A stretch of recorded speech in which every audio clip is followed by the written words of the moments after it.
We got Jenna back here, so let's see what Jenna's got for us. How you doing, Jenna? Hey, Sterling, how are you? Fantastic. Fantastic. The reason I was calling is because I actually think this is such an important conversation.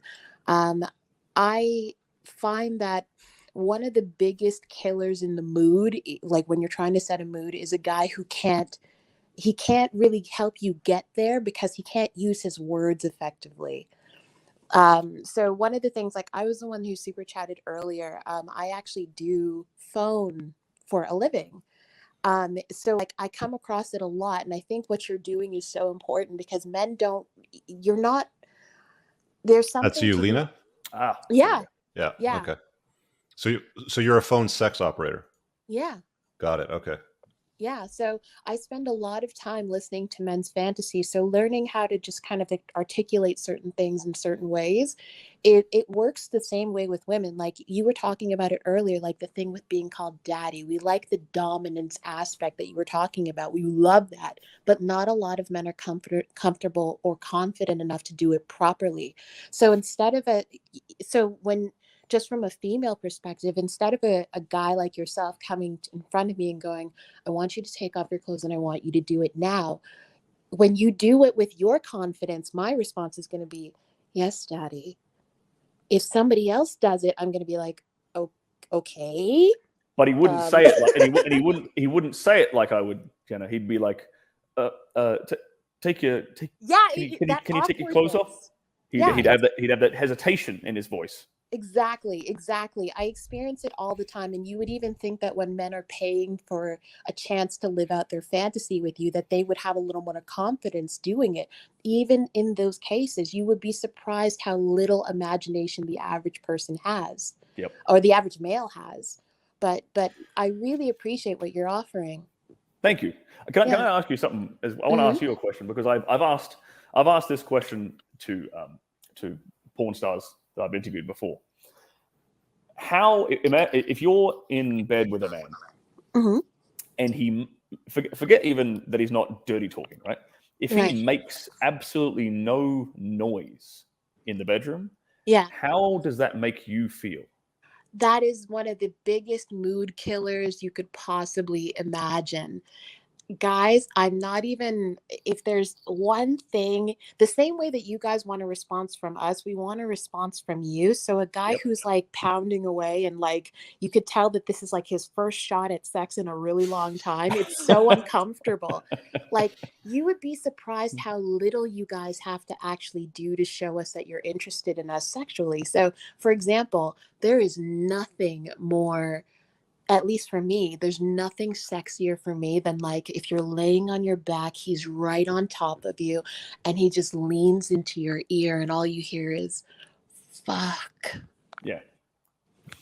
That's enough. This because there are so many guys who are even shy about just moaning and groaning in the bedroom. It's so uncomfortable. Taking it to dirty talk. It makes you so uncomfortable. It makes you so insecure, and also a lot. Can you say that? Sorry to try to like hammer on the point, but it makes you feel insecure? Is that correct, Jenny? Yeah, because it's have you ever watched the show Sons of Anarchy? No, I have not. There's a line in it that the mother says, and it's very, very true. Men want to know that you love them, and women want to know that you want them. We want to feel wanted, and when you don't kind of give us that response, especially since, like, face it, the majority of women, we live our lives feeling very insecure.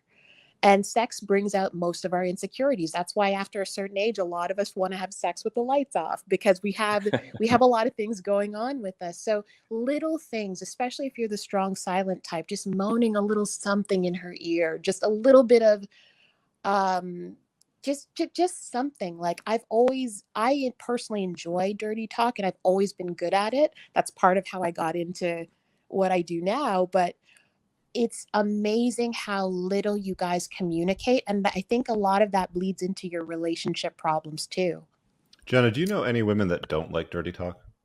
There is the only women who don't like dirty talk are women who are genuinely, and I mean this, dead inside. Well, thank you for the glowing recommendation, Jenna. Thanks, Jenna. Thank you, Sterling. Take care. Bye-bye. It's always good to have a woman call in on the show. That's You know, good. ladies, the show's open for everybody. You know, young, old man, woman, feel free. It's, you know, And it's you know, what we do here. the reason I asked you that question was because when I have asked female porn stars the exact same question, they've said basically the exact. She mentioned this this idea of making her feel insecure.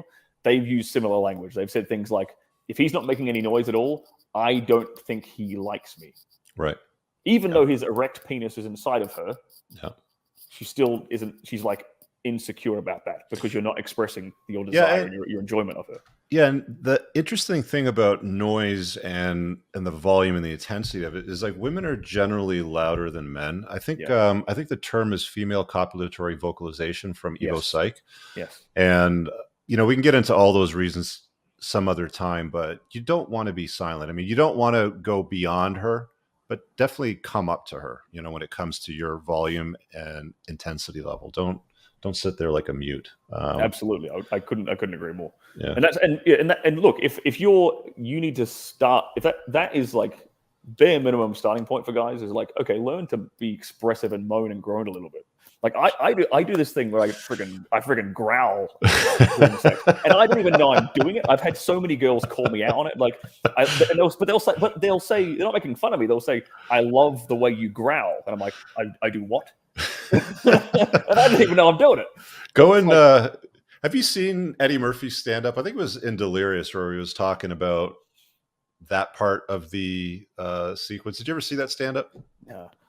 Oh, you got to see it. Go watch Eddie Murphy Delirious. You're gonna love it. It's an old '80s one, but it still stands true today, right? I mean, like, get it right through your head, guys. That if you want to have a good experience with women, if you want to have them coming back for more, if you want to lean into areas that are fun and entertaining and erotic, you have to get playful, right? Like you can't cookie cut it.